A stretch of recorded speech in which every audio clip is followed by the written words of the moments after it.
A girl in my class hasn't blinked in 3 days. This is why. I was the first person to notice something was wrong with Miriam. It was the 3rd morning in a row, and she still hadn't blinked. Not even once.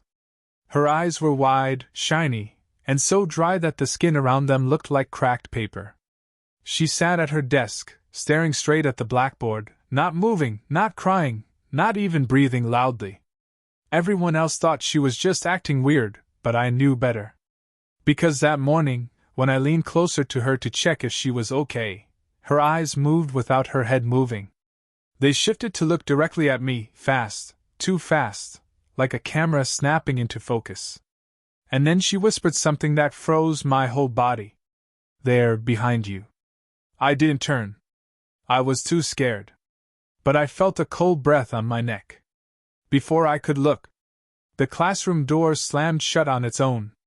And that was the moment everything changed. How it all began. Until 3 days ago, Miriam was just a normal girl in my class. She was quiet, always drawing in her notebook, and always wearing the same pink hair clips shaped like tiny wings. She didn't have many friends, but she wasn't strange. Just simple. Normal. The first day the blinking problem started, no one noticed except me. It was a Monday morning. The class was noisy, the teacher was late, and everyone was laughing and shouting. But Miriam sat still in her seat, staring at nothing. I only noticed because I dropped my pencil and bent down to pick it up. When I sat up, her eyes were still open, too open. I watched her for a full minute. Still no blink. At first I thought she was trying to win some silly "don't blink" challenge. So I didn't care. But later that day, when we were eating lunch, she didn't touch her food. She just stared at the wall beside her, her face pale, her lips shaking like she wanted to say something but couldn't. "Are you okay?" I asked her. She didn't answer. That night I couldn't sleep. Something about the way she stared at the wall made me feel sick inside, like she was seeing something no one else could. Day 2. On Tuesday, she still hadn't blinked. Her eyes were watery now, but still open wide like someone was forcing them. When she walked, she didn't look at the ground. She didn't look at people. She just stared straight ahead, and somehow she never bumped into anything, like she knew exactly where everything was without moving her eyes. During break time, I saw her in the hallway. She was standing completely still, facing a corner. Just staring. I called her name twice. She didn't turn. She didn't even breathe loud. But when I touched her shoulder, she gasped like she had been underwater for too long. And she whispered, "Don't touch me again." Her voice wasn't angry. It was terrified. I stepped away, confused and scared. Something was wrong. Something big. That night I dreamed of her eyes. Open. Burning. Watching me. Day 3, the day everything went wrong. By Wednesday morning, the whole class could tell something was happening. The skin around her eyes looked like it was peeling, yet she still would not blink. She didn't talk. She didn't write. She didn't move unless she had to. And then the moment came, the moment from the beginning of this chapter. When she looked at me without moving her head. When she whispered that strange warning. When the door slammed. The classroom fell silent. Everyone stared at her. Even the teacher stepped back slowly. Miriam stood up. Her eyes still wide. Her mouth hanging open. And then, her jaw started to bend sideways, like something inside her was pushing to get out. The lights in the room began to flicker. And before anyone could scream, her eyes turned completely black. Everyone in the classroom froze. The girl who hadn't blinked in 3 days, Miriam, now had completely black eyes, dark like ink spilled across glass. No white part. No pupil. Just darkness. At first, nobody screamed. We were too shocked. Then someone whispered, "Is she possessed?" The lights above us flickered again, brighter this time, like they were struggling to stay alive. Miriam slowly lifted her head. Her jaw was still bent sideways, like it was stuck or broken. Her mouth opened wider, and wider, and wider. far too wide for a human. The skin at the corners of her lips began to stretch like rubber. Then she spoke. But her voice didn't sound like Miriam. It was deep, heavy, and it echoed, even though the room was silent. She tried to warn you. The air in the room turned cold, freezing cold. My hands began to shake, and I couldn't move. It felt like invisible fingers were holding my shoulders down. The teacher tried to walk toward her, but he couldn't. His feet wouldn't move. He whispered, What is happening?" Miriam's head jerked toward him without moving her body. Her neck made a snapping sound. She didn't blink. The voice inside her said. She didn't blink because we wouldn't let her. I swallowed hard. Who is we? Miriam's body shook.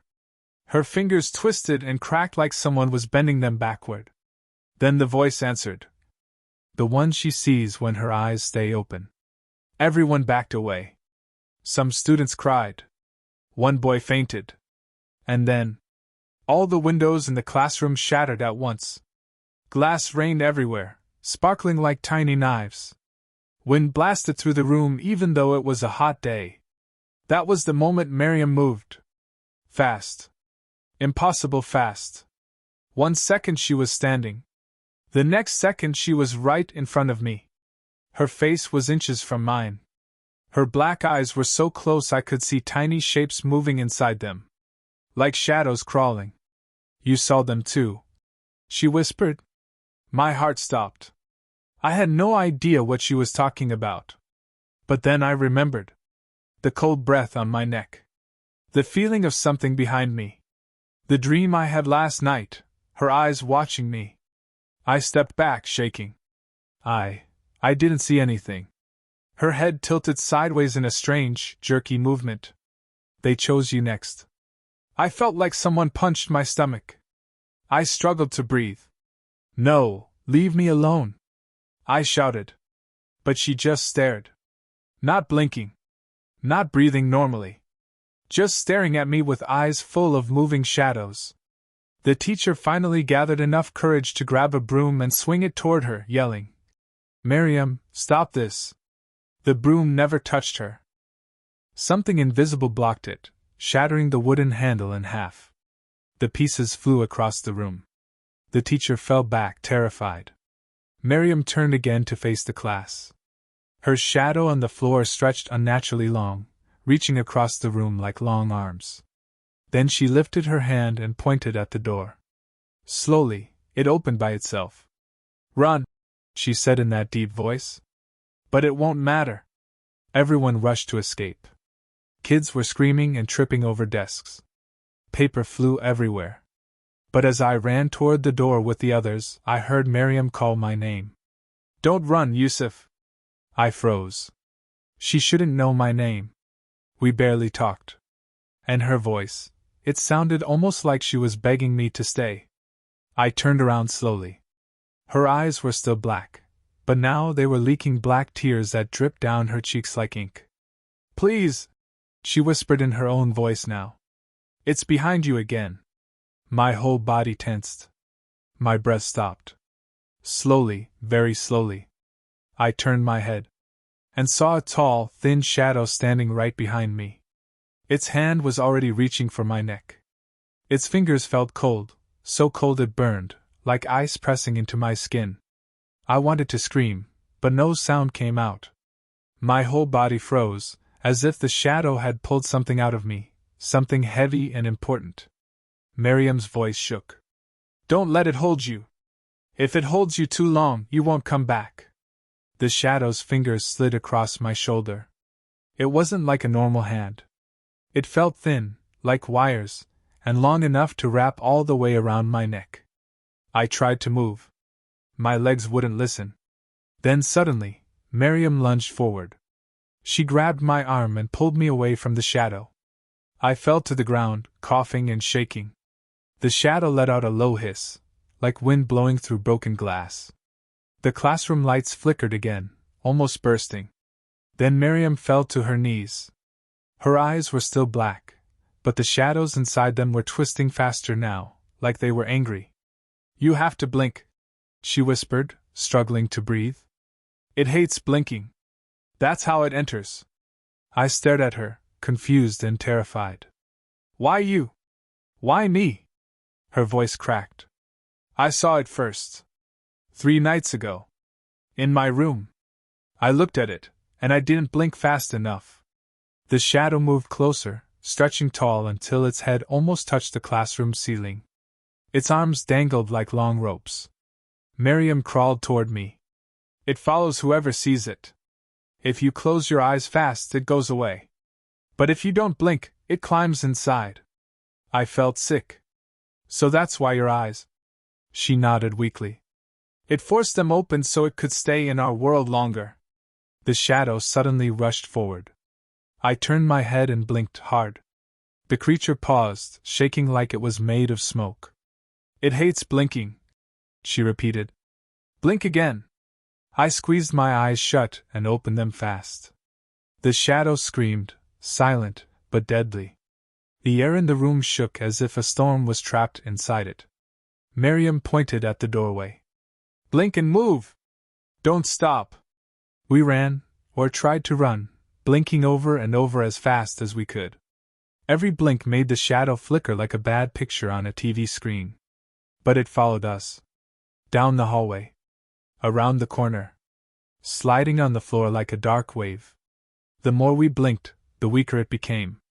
But the more we blinked, the weaker we became too. My eyes hurt. My head felt heavy. My vision blurred. Miriam stumbled. I caught her before she fell. Don't stop, she said faintly. If you stop blinking, it enters.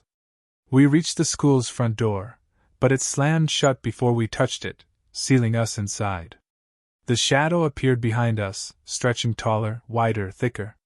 It filled half the hallway now, swallowing the light. I blinked again, forcefully. It shrieked and cracked like broken bones. But that blink was my last strong one. My eyes were too tired now. They burned like fire. I can't keep blinking, I whispered. Miriam grabbed both sides of my face. You have to. If one of us stops, it chooses one. What do you mean chooses? Her voice broke. It only needs one new body. Before I could respond, the shadow rose up behind her, taller than anything I'd ever seen.